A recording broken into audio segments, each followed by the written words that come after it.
Nous devons, à très court terme, reclarifier le cadre et les conditions politiques de notre intervention au Sahel. D'abord et avant tout, avec les 5 États africains, membres du G5 Sahel.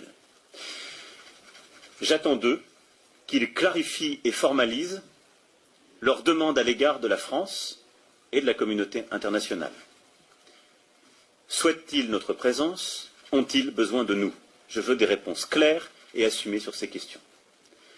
Je ne peux ni ne veux avoir des soldats français sur quelque sol du Sahel que ce soit, alors même que l'ambiguïté persiste à l'égard de mouvements anti-français, parfois portés par des responsables politiques. La République française Macron, qui lui a fait savoir, et hier il a dit explicitement, après le sommet de l'OTAN, qu'il faut que les voix qui suscitent, portent, divulguent ce qu'il appelle le sentiment anti-français dans les pays francophones d'Afrique se taisent. Le président français demande à nos chefs d'État africains francophones de fermer nos bouches. Parce que, selon lui, nous cultivons un sentiment anti-français. Mais vous savez très bien que c'est faux. Monsieur le Président Macron, il n'y a pas de sentiment anti-français ici. Ce que vous appelez sentiment anti-français, d'ailleurs, comment vous allez présenter ça? Je suis en train de parler en français, là. J'ai rien contre le français en tant que langue. Je parle pas en sénoufou, ou en djoula, ou en sérère, ou en wolof, ou je ne sais quoi, soninké, bambara, ou quoi d'autre. Je parle en français. Je n'ai rien contre le français. J'écris, je m'exprime, je travaille en français. Je n'ai rien contre les Français. Nous n'avons ici, en Afrique francophone, rien contre les Français. Ils sont nombreux, ils ont des entreprises, ils créent des emplois pour nous, ils payent des impôts. Nous sommes nombreux à travailler avec eux, à travailler pour eux. Ils travaillent souvent pour nous. Nous sommes des amis, nous nous marions, nous vivons ensemble, ici comme en France, sans aucune animosité. Donc, c'est pas un sentiment contre les Français ou contre le Français. Ce que vous appelez sentiment anti-français en réalité, c'est un ras-le-bol, c'est une révolte, c'est un refus de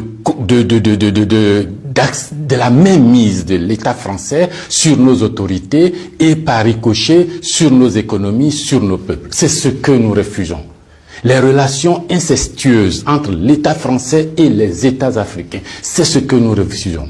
Les relations de connivence entre l'État français et les États africains, c'est ce que nous refusons. Parce que simplement ces relations étouffent la démocratie. Ces relations étouffent le respect des droits de l'homme. Ces relations étouffent la possibilité que nous devons avoir de demander des comptes à nos dirigeants. Ces relations étouffent l'expression plurielle chez nous. Il n'y a que ce que le président dit parce qu'il est d'accord avec Paris, donc c'est ce que lui dit qui est bon. Monsieur le Président, c'est ce qui nous révolte. On a le sentiment que vous êtes complice de nos chefs d'État pour nous brimer. On a le sentiment que les droits de l'homme que vous faites respecter en France, les libertés individuelles que vous faites respecter en France, la déclaration universelle des droits en France, déclaré là-bas par vos ancêtres, Monsieur le Président, on a l'impression que vous considérez que nous, en Afrique, on n'a pas droit à cela. Nous, en Afrique, on n'est pas digne de cela. Nous, en Afrique, on n'est pas suffisamment humain pour avoir les droits humains. C'est ce qui révolte cette jeunesse-là. La conséquence, vous voyez chaque jour de nombreux jeunes essayant d'aller là où les droits sont respectés, là où les libertés sont respectées, là où on a le sentiment qu'ils sont des hommes. C'est ce qu'il faut changer, Monsieur le Président. C'est ce qu'il faut changer. Vous pouvez parler 1000 fois à nos chefs d'État, vous pouvez leur donner des instructions 1000 fois, mais ça ne changera rien dans la tête des populations africaines ici, dans l'esprit des populations africaines ici. L'idée est que nous voulons redevenir des hommes libres. Nos ancêtres ont été vendus comme des marchandises par vos ancêtres. Comme des marchandises. Pendant de 1500 à 1890, c'est par là, comme des marchandises. Nous fermons les yeux là-dessus. Nos parents ont été gouvernés par la décision que vos parents ont prise à Berlin de venir s'accaparer nos territoires, nous-mêmes, nos fleuves, nos rivières, nos matières premières, de prendre possession de nous. Ça a duré près d'un siècle. Fermons les yeux là-dessus. Vos prédécesseurs ont considéré que nos chefs d'État devraient être juste des délégués pour eux, pour nous maintenir ici. Comment on peut avoir le sentiment français quand on descend à l'aéroport d'Abidjan, le boulevard qu'on prend s'appelle Giscard d'Estaing. Le pont qu'on emprunte s'appelle De Gaulle. Et la route qu'on utilise pour aller à l'université s'appelle boulevard Mitterrand. Et puis partout, on a Trèche-la-Plaine, Port-Bouët, Binger. Non!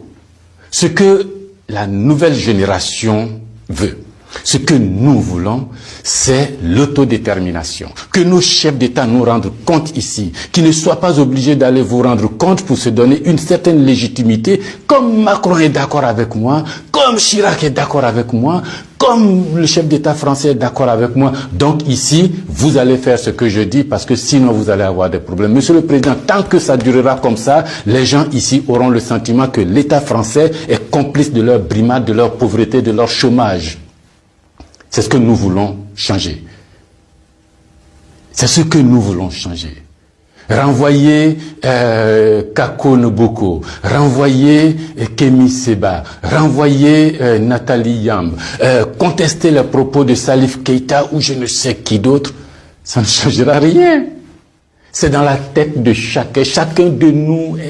Les gens, ces idées-là ont imbibé notre esprit maintenant. Le désir de liberté, vous devez connaître ça. Vos ancêtres se sont battus pour avoir cette liberté. On fait plusieurs guerres pour jouir de cette liberté.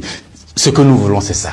Liberté de commerce, liberté de nous organiser, nous autodéterminer, faire ce qui est bon pour nous, sans nuire à vos intérêts. Mais ça ne vous dit pas de venir nous imposer vos intérêts. Si vous pensez, chers auditeurs, que ce message vaut la peine d'être diffusé et que nous soyons nombreux à nous l'approprier, sans animosité, sans bestialité, mais avec fermeté et conviction, il faut liker, il faut partager. Parce que c'est l'Afrique de demain qui se joue là.